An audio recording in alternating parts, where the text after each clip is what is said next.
Welcome everyone to our special Big Tent USA Spotlight Speaker event.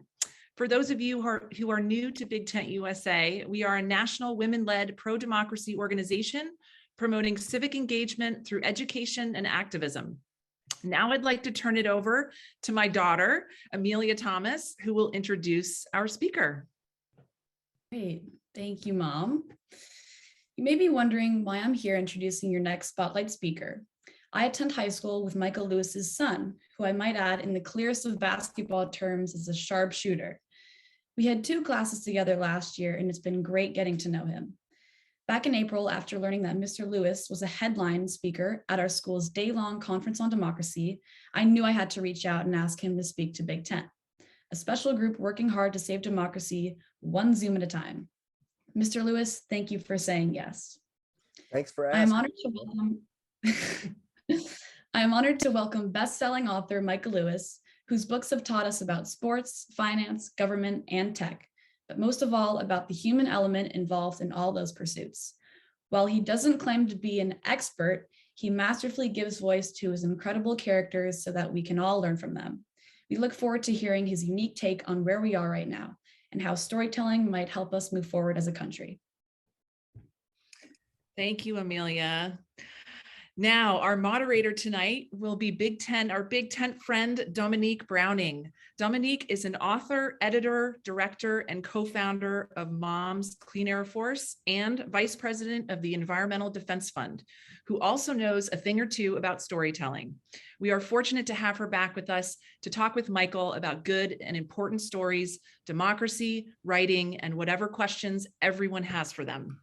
With that, I'll hand it over to you, Dominique. Great. Thank you so much, Michael. Great to talk to you. Thank you, Amelia, for making that happen. Let's just dive right in. As a writer, you don't necessarily start off as an expert in a subject you're covering, though you do know a lot about a lot of things. How do you figure out who's giving you a chance to tell a good story? Like, how did you start thinking about government, for example? Not exactly a subject that springs to mind as full of great stories, but it led to The Fifth Risk, one of my favorite of your books. Is that the question? Tell us the story of being Michael Lewis. All right, so I'll tell you how The Fifth Risk came about, because the books are all accidental. It's like something happens and that I didn't expect, and it leads to something else, and then leads to me and being really engaged with the subject. The Fifth Risk starts the day that Donald Trump moved into the White House. I had just gotten hip surgery, and I was in bed all doped up on opioids, so not exactly in my right mind. And watching, I remember that scene with Trump with Melania behind him. We're going, running up the steps with the Obamas at the top. And I had a really distinct thought, and it was, how's he going to kill me?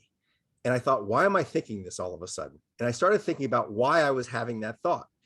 I thought, well, because actually, like when you think about what he's just taking control of, the federal government, it's sort of like a manager of a bunch of risks. And many of those risks, existential risks. And then I realized that maybe there's like something interesting there, like looking at the way the federal government manages risk and looking at the price we pay for having someone who doesn't care all that much about managing the risks. Because coupled with him going up the White House and me being on opioids and not being in my right mind was the knowledge that, and I guess I'd seen in the newspaper, that there had been a formal process of transition that had in theory begun the day after the election. And that the Obama administration had sort of deputed 1,000 people across the administration, all the agencies, to prepare briefings for people, for whoever was coming in. And that these were like, it was like 1,000 people working for 6 months. And Obama's, he's a nerd. And that this was like a great college course on how the federal government worked. And that on the other side, by norm and also federal subsidy, that whoever was coming in had to have a transition team. And both the Clinton and the Trump campaigns had these teams. And there were hundreds of people ready to rush in. And I found out that Trump had fired this whole operation the day after the election. And so that process had never occurred. And so I just wonder, like, what's, how's he going to kill me? And what happens when like, what's out there to learn about this that they didn't bother to learn about? And what I found, so the way it starts, they're books and they're book-like objects, and books. The Premonition is a book. The Fifth Risk is a bit of a book-like object because it was written as a series of magazine pieces. It just happened to hang together because it was magazine pieces about the same subject. But I sat there and I said, well, like, where do I start? If I'm going to write about the federal government and like the idea was go get the briefings that the Trump administration didn't get. I thought, I'm going to pick something. I'm not going to start with like the State Department or the Treasury Department or something that most people kind of know is sort of important. I'm going to pick something that I don't know what it does. And I want to find out if it matters, if like they don't care, like what goes on in this place. And so I picked kind of out of a hat. I had on my office desk, I had like all the ones nobody would care about: agriculture and commerce and labor and transportation and but energy. I thought, well, not only did he not do the transition, but he appointed Rick Perry to run the place. And Rick Perry had called for its elimination on the campaign trail. So he gave it to someone who wanted to get rid of it. So I said, I'll start there. What goes on in this place? And then I start to go get briefings. And it turns out they, among other things, manage the nuclear arsenal. So very quickly, it got interesting. And I found myself in a position. I mean, you ask like how books start, even pieces of writing start. You just my jaw was on the floor. I was in a briefing that never happened about how the nuclear arsenal gets managed, like how you stop bombs from going off when they shouldn't, and how you make sure they go off when they should. And I just thought, why am I the first to hear this? So that was the beginning of a journey, and it was really a journey that could never have ended. I ended up picking 3 departments: agriculture, commerce, and agriculture, commerce, and energy. And I could have done the whole government. And at every place you could have found a couple of things. One, huge stakes, like rivetingly huge stakes, like nuclear bombs going off when they shouldn't, and unbelievably interesting, mission-driven, dedicated people who were throwing their lives into trying to save the society, and who were neglected, overlooked, abused. So those were the ingredients, the sort of ingredients I used to make the gumbo. Wow. Yeah, huge stakes. I think about climate change.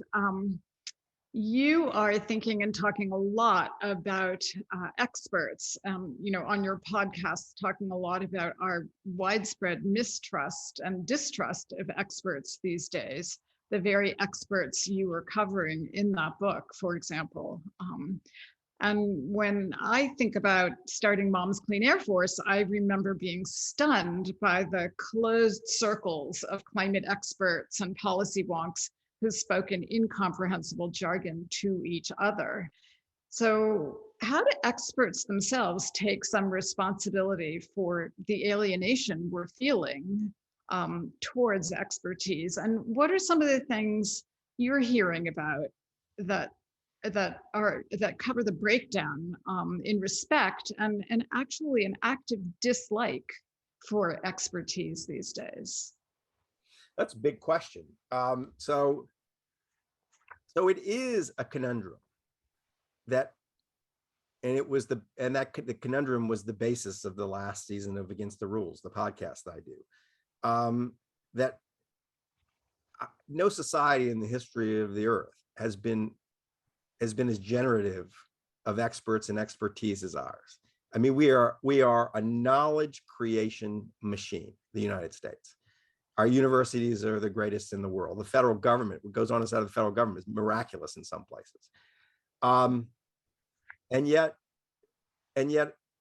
you back away from it a little bit, and we're absolutely moronic at using the expertise. I mean, the pandemic and our response to the pandemic is a really good example of it.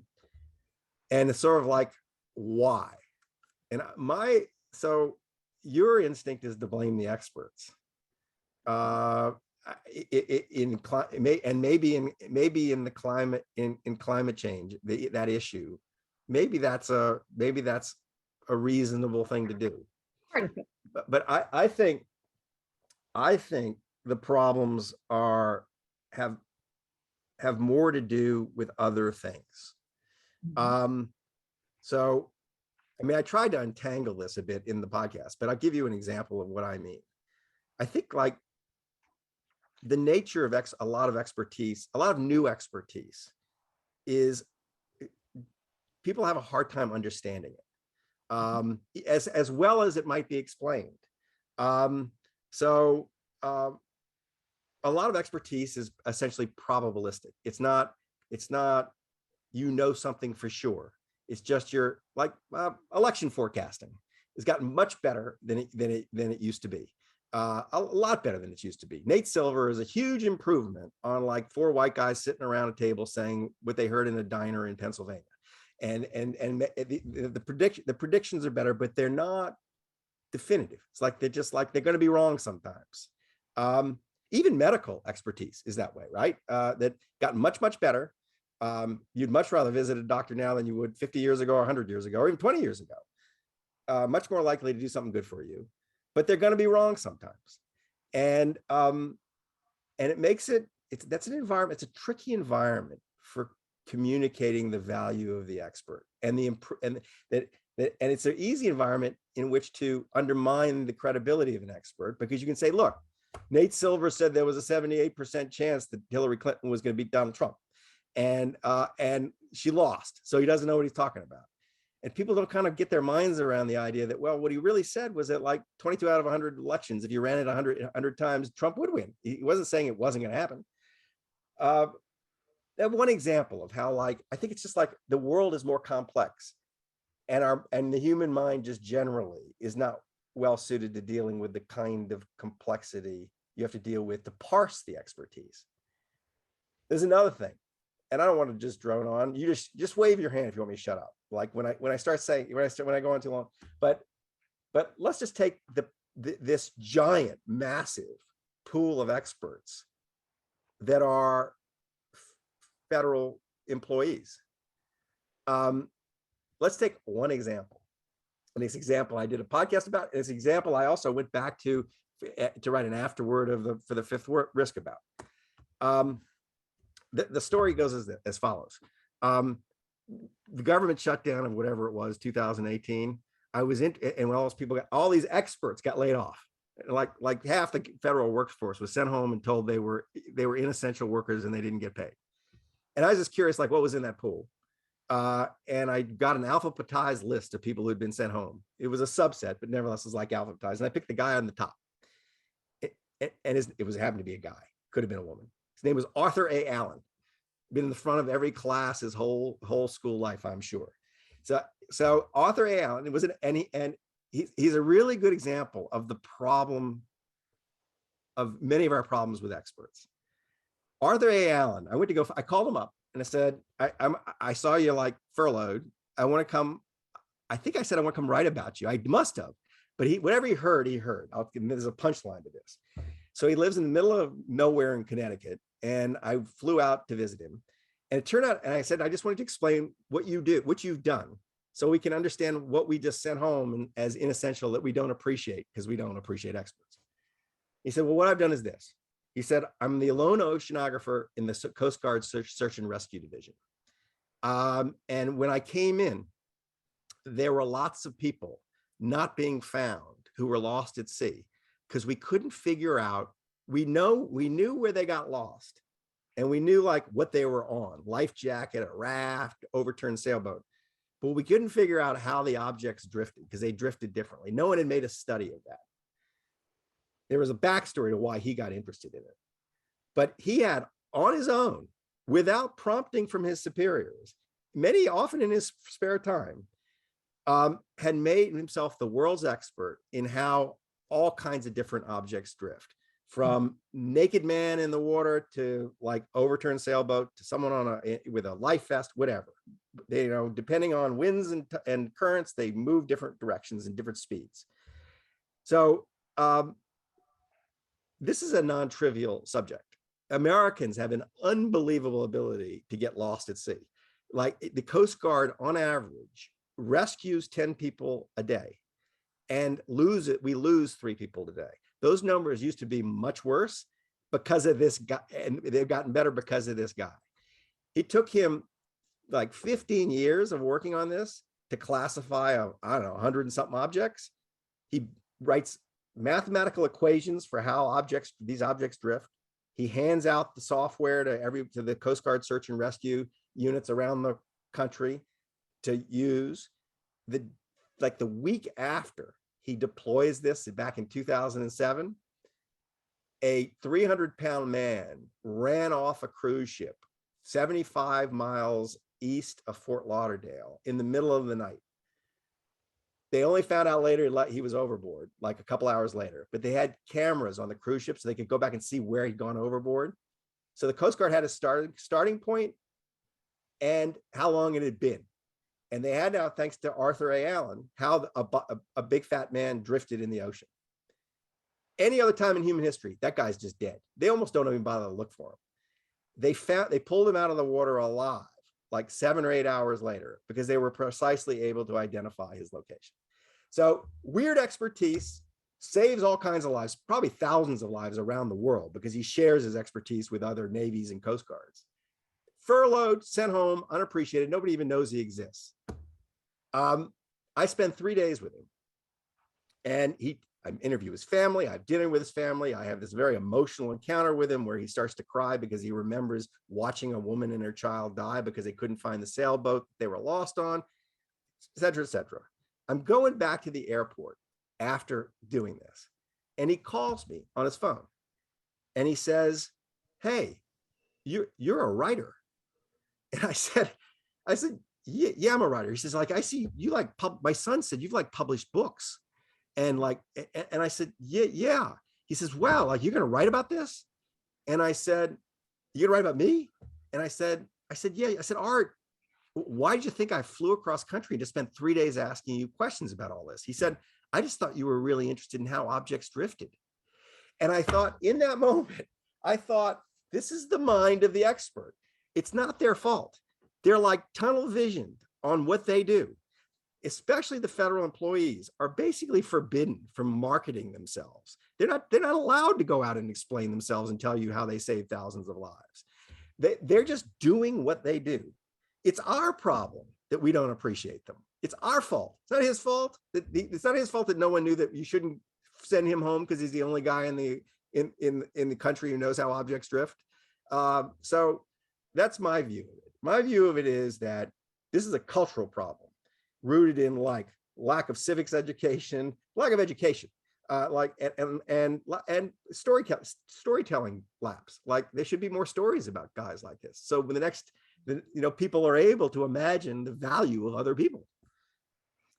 I totally agree. I mean, that was the beauty of that book, was finding corners that are so significant and consequential, and yet people don't know about them. I'm sad that you're not writing about the EPA and many other agencies, because I think there are great stories there. But on that, just to switch track a little bit, the storytelling and the narrative that is being built by the January 6th panel is extraordinarily compelling, right? And it's individual stories that stand out in my memory. The Capitol Police woman standing and looking at a scene of carnage with her colleagues all bloody, or that idealistic young staff member who is disgusted by the unhinged behavior of her boss's president, who lost an election and decided he was going to take the presidency anyway. Do you see a connection between the breakdown in trust of expertise and the near breakdown in democratic passages and processes that we have experienced? I see what's at stake reading your books about what's at stake for a human life lost at sea, or the nuclear arsenal. How do you talk about what's at stake for democracy? That's another really big question, and I'm going to probably give you an equally unsatisfying answer. But like in a very narrow way, you can see just in the recent Supreme Court decisions, the problem the society is going to have governing itself democratically, because of a distrust, a lack of recognition of the importance of experts. Yeah. This business about the EPA not being able to, through the EPA's experts, not being able to have some sort of discretion in how they achieve various climate goals, or for that matter, the CDC not being able to issue mask mandates, or you, by extension of this judgment from the Supreme Court, you could easily see why Wall Street firms would say the SEC has no right to impose these sort of regulations on us. That the network of expertise that is the federal government is being hamstrung in the name of really weird legal doctrine. And the Supreme Court has basically said Congress has to legislate all these micro issues because the experts aren't, it's undemocratic to allow the experts to have this kind of authority. But in a really complicated society, I mean, never mind a really well-functioning Congress. Imagine our Congress, I mean, you give these problems that are actually kind of sorted out by the experts back to Congress, I mean, it's just gonna be a mess. Things just won't happen. So you can see in that decision, and maybe even in like the society's lack of understanding of how big a deal that decision is, just a misunderstanding or a neglect of the importance of the expertise that is all over the federal government, that sort of carries out the broad agenda that Congress has approved, but in a way that is responding to facts on the ground, new knowledge, and so on. So what happens as a result? You know, the effect of this is we're going to be even more poorly governed than we are now.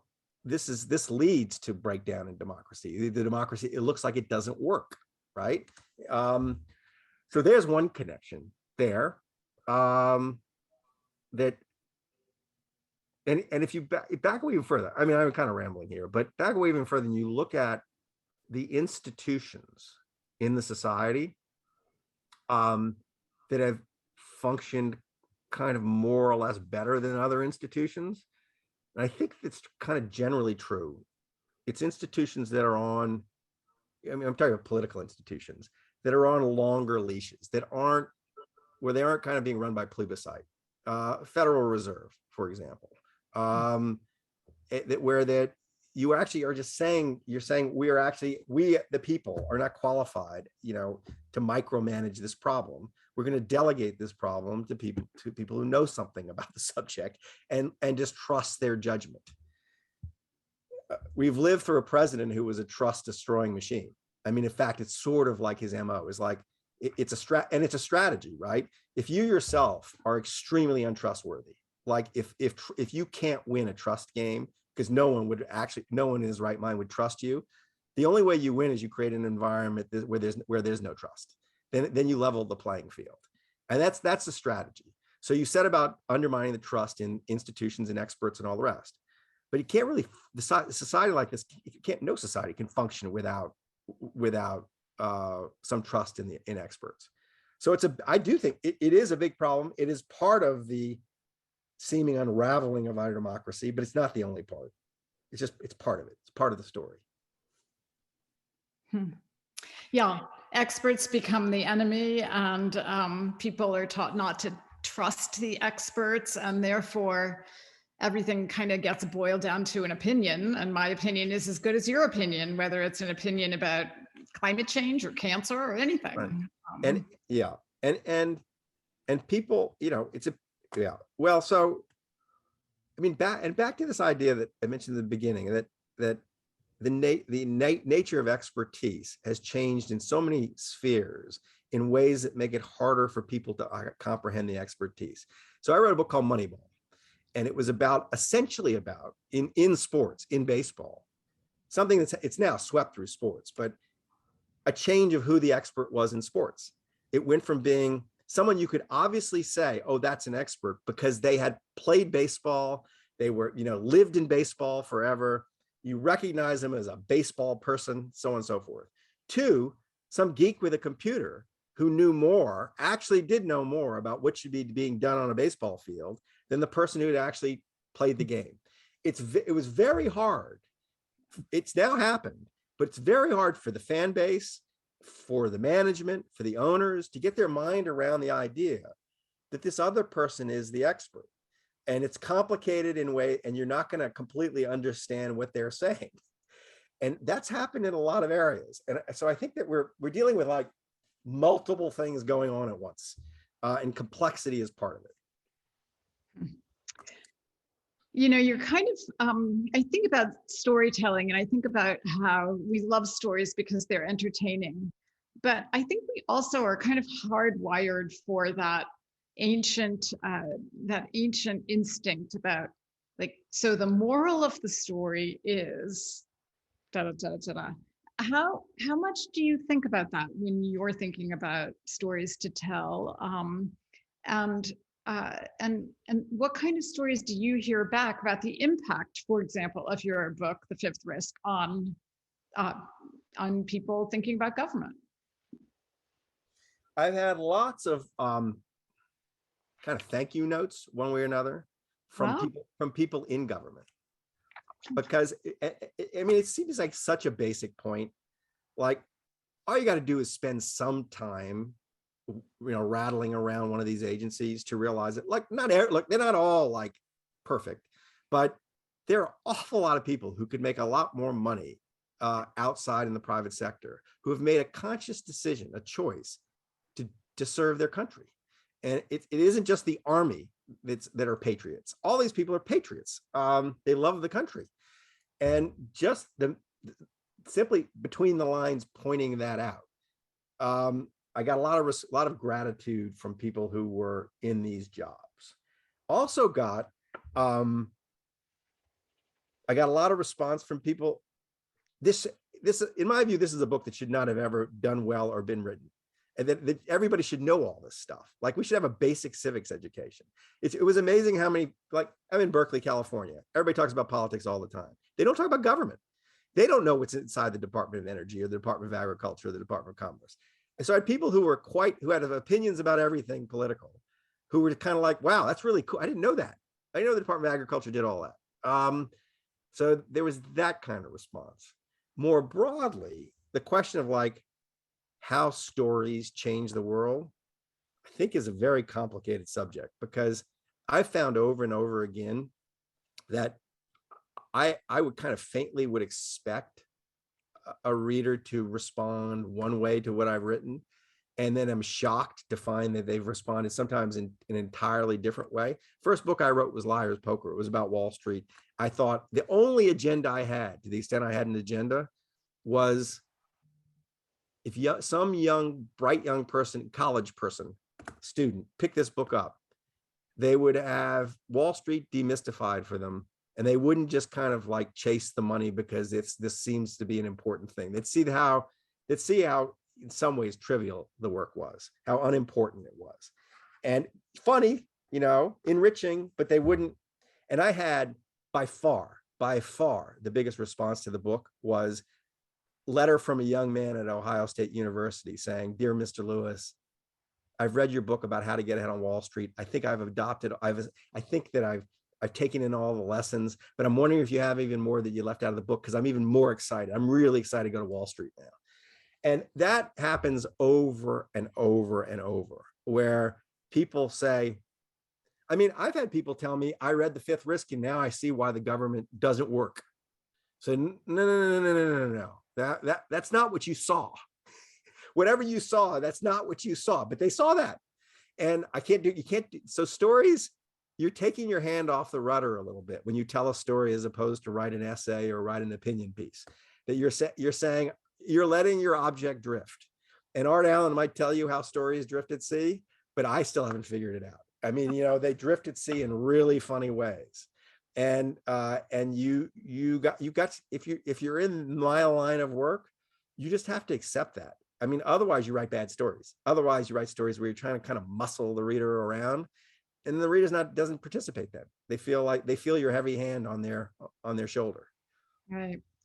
I loved your line, all these people are patriots. And, you mentioned civics education, which we don't have anymore. I think a lot about young people going into government, and as they see and read about the conditions with which people are treated, and the lack of respect and lack of trust, I worry about where's the next generation going to come from. What other things besides civics education do you think about could help repair this breach of trust? There are trusted institutions that deserve massively more support than they get, that are, I think, going to be critical in rebuilding the government. I'll give you one example. And it was the head of this institution that was my jungle guide for the fifth risk. It's called the Partnership for Public Service. Max Steyer runs it. And Max started this with money and passion from a guy who's not alive anymore, named Sam Heyman. I don't know, 20 years ago. Mm-hmm. As a young guy, Max was a young Yale Law School graduate, maybe Stanford Law School. Anyway, he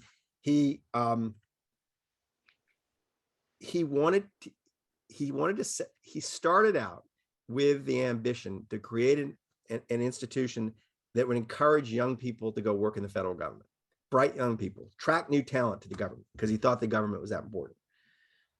He quickly realized that the only way that was going to happen is if the government jobs were more appealing to people, that you weren't going to just railroad young people in. You had to change the conditions of government. You had to make it work better. You had to be more of a meritocracy. It had to, people had to be managed more intelligently.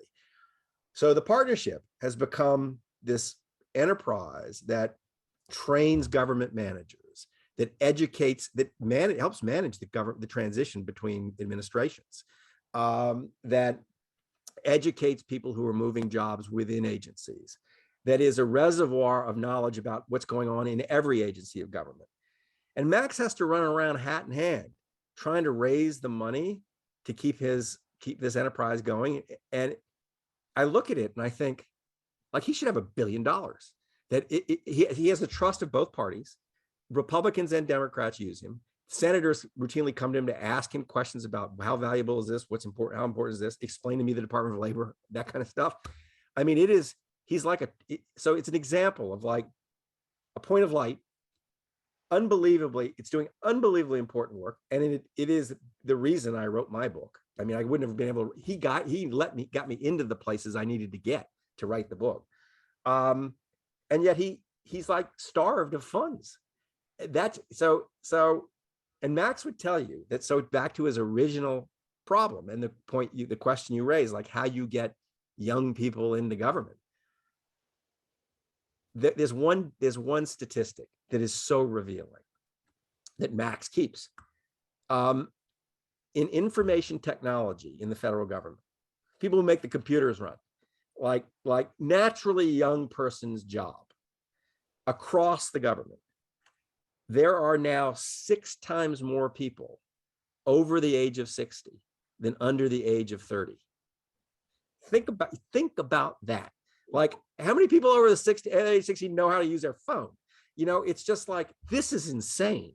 Right. Right? This should be, if you're going to find young people anywhere in government, you'd think, well, this is a natural place. They'll roll in, they'll explain to the old people how to fix their write software smarter, whatever it is. I mean, like, no wonder Obamacare crashes the first day it's out. No wonder the IRS is having problems with tax. I mean, it's like you go across the government. This becomes a cross government problem. It all runs on technology. So that you see problem, you see kind of like someone who is in the middle of it and I think has a great capacity to fix it. And then you see like nobody's figuring out that like they should be shoveling money at him. It tells me, well, it sounds sad. It's like a sad story, but there's an opportunity. There are things to be done that aren't being done.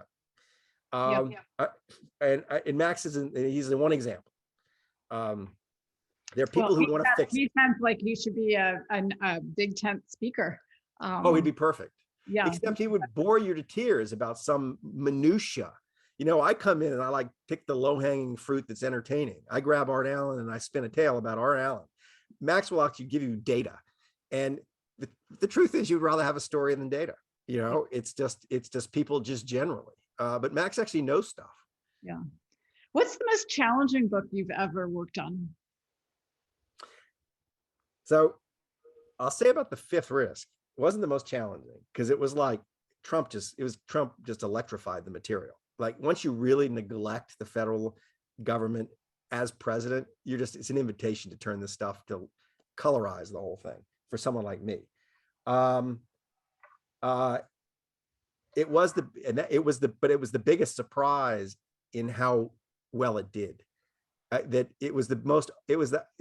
Fifth Risk is the biggest overperformer. I didn't realize just how hungry people would be for this story, this story. The country cares.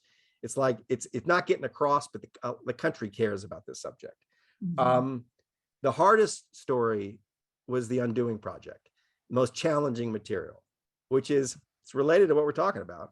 It's about this collaboration between two Israeli psychologists, Amos Tversky and Danny Kahneman, famous for Nobel Prize and a book called Thinking Fast and Slow. And it was a project to try to understand how the human mind worked and how it's systematic irrationality that they were uncovering. Their work leads to behavioral economics. Their work leads to Moneyball, the book I wrote. And the challenge, I realized most of my books take a couple of years.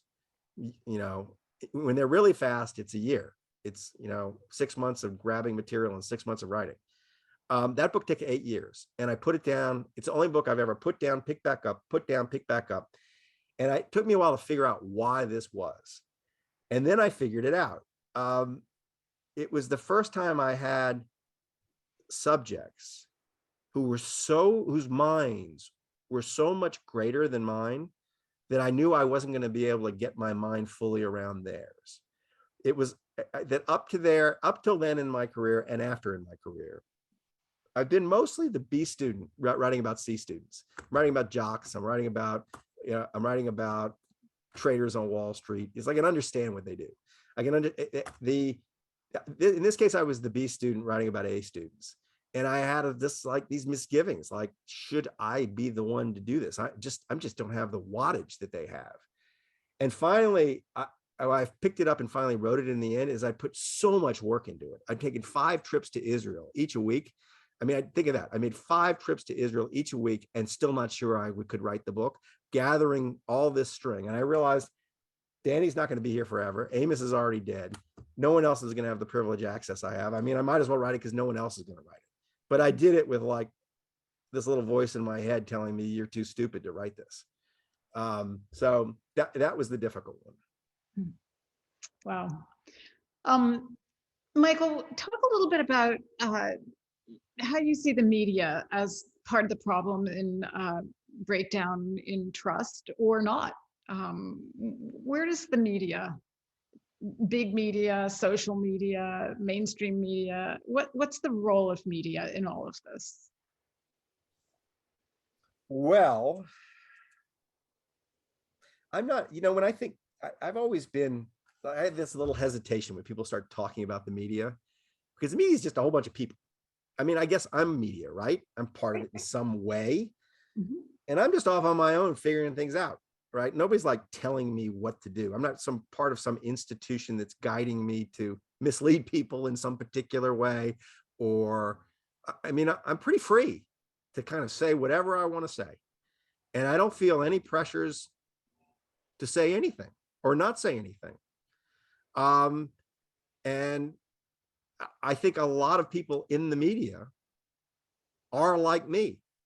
Now, there are enterprises that are toxic, like Fox News, where there's obviously a lot of pressure to say a certain thing, and where there's a reward structure for saying things that are just not true, that you even if you know they're not true. And that creates distortions. I know it's really important. I know I should get more worked up about it, but I do kind of think like people sort of get the media they want, And that's what's happened, is that like you just have much more choice in the media you get. I mean, we're a long way from three networks, and you got what was on the three networks, and it was basically the same thing. I mean, you get, in a very managed way, exactly, you get to feed all your prejudices, all your predispositions, amplify all the things you already think. And people don't generally like to encounter stuff that they disagree with. So it creates these, siloed citizens. It's not the media's fault exactly, it's technology's fault. It's sort of like technology made that possible. And we're grappling with how to like maintain a society in spite of this media environment. I don't think it's really like fixable though on the level of the communicator. I think that the people, if there's a market for it, it's going to get produced one way or another. It's sort of like dealing with the market for it. And that again is a basic an educational problem. I think that there is a pleasure, if you're taught it in school, in seeking out points of view that are different from your own. And most people just never get it, never learn that pleasure. There's pleasure in grappling with difficult things in a complicated way. And most people don't get there. When I think about like the media, I don't think you're going to fix it with like a rules about the media. I don't think you're going to fix it by appealing to people's decency in the media. I don't think you're going to fix it by like shouting at Fox News, you can't lie like that. They're going to keep lying because there's a market for the lies.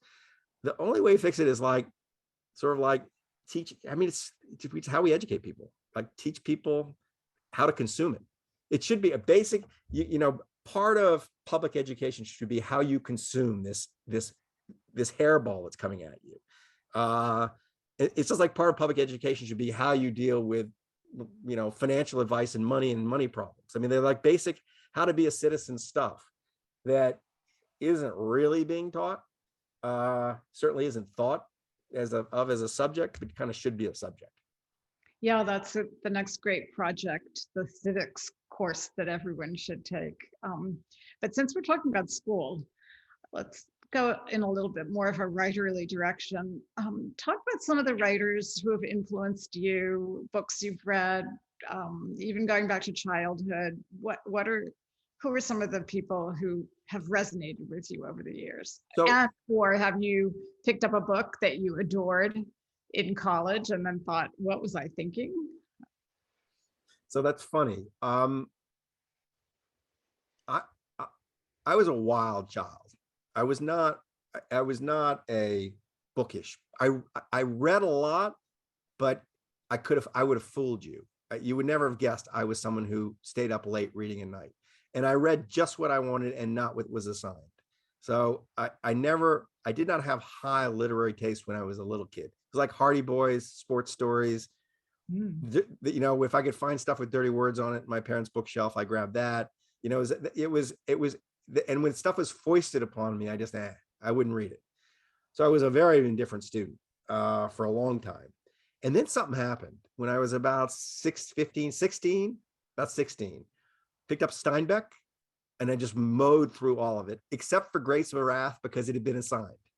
And I just did, the teachers, I just had teachers that I rebelled against a bit. Not every subject, but my English teachers for sure. And in fact, I read Grapes of Wrath like 7 or 8 years ago, and my jaw was on the floor. I couldn't believe how good it was. I mean, I just I said, why didn't I read this? But once I realized that I got this transporting pleasure, it still wasn't a self-conscious intellectual literary exercise. I just liked it. It was Thomas Wolfe, and it was the great white males. Thomas Wolfe and Hemingway and Fitzgerald really meant a lot to me when I was 18 years old. I thought I was kind of like him. I was going to Princeton.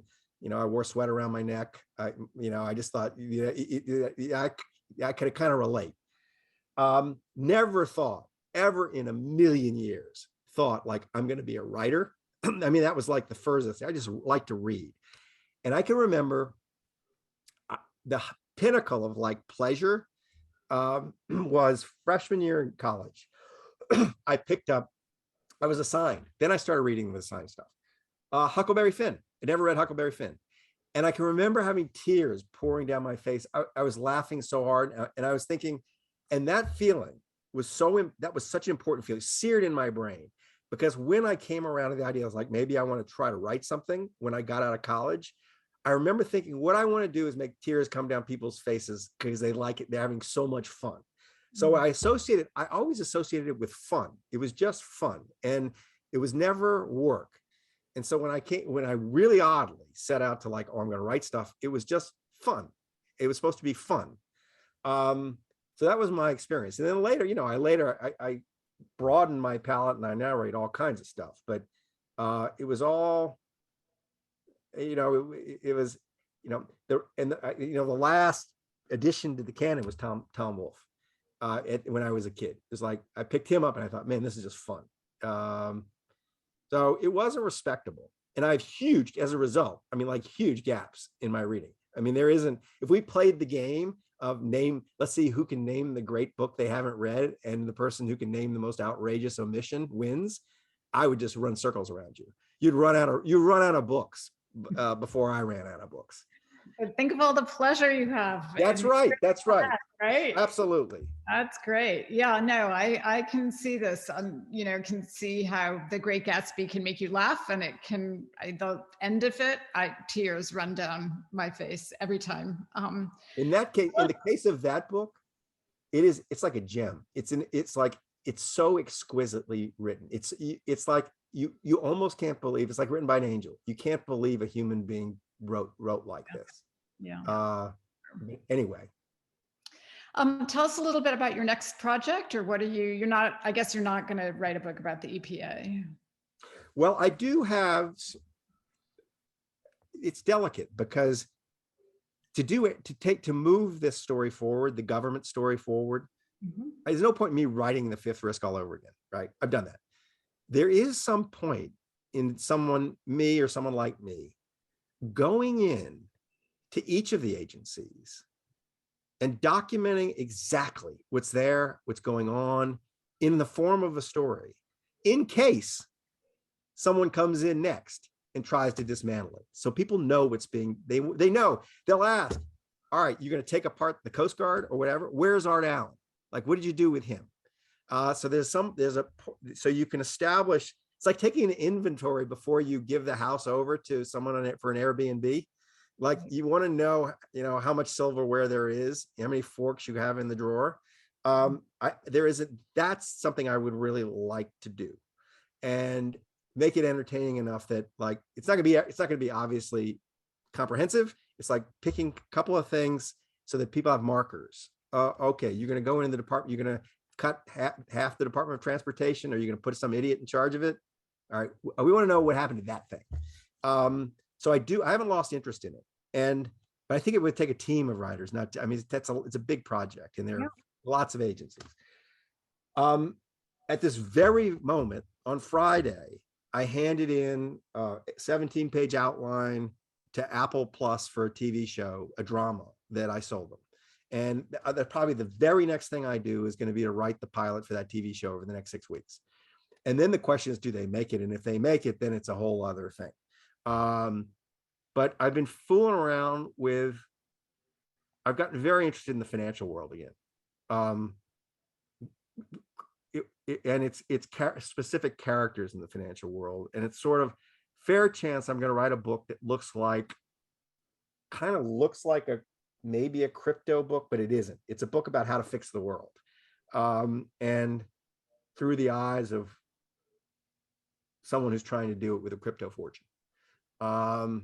And so those are the projects. What I haven't done, talk about the media environment. What I've lost is I used to have a long form magazine life, like at Vanity Fair, the New York Times, New Republic. Those were the 3 major stops in my career. I don't really have a place to do that kind of work. So the podcast has taken the place of that kind of work. The podcast is the closest I get to my long form life. And we're going to have a 4th season of that, but it'll be a year from now. Wow. Fixing the world through crypto somehow. What do you think? Is it going to work? It isn't crypto that's going to fix the world, but people don't appreciate how odd it is what we've just lived through. Yeah. Fortunes have been created and landed in very strange hands, and not just little fortunes. $30 billion fortunes in hands of people who are thinking about a lot of other problems differently. And it's that's the opportunity. It isn't that it's that crypto funded people who are very interesting to fund. And so it isn't that I don't really have much interest in one way or the other in crypto itself. It's more like, oh, it's created opportunities for certain kinds of characters to do things they couldn't have done. I mean, it is a feature of our world, much more than it was a feature of the world before ours, that huge fortunes can get made very quickly and behave differently from fortunes that were accumulated slowly over generations or over long lifetimes. And I'm interested in particular. There's one character, I don't want to tell you who he is, but it's one character in particular who has accumulated a fortune, and I think is going to shine some light on the world that will interest the big tent people. It isn't just business, it's in finance, it's interested in government and politics, and the money's finding its way lots of different places and in lots of kind of experiments. So I'm fiddling with a book there. But there's like a portfolio. I got the TV show, I got the podcast, I got maybe a book, and the TV show is probably the first thing. You definitely have a full plate, though.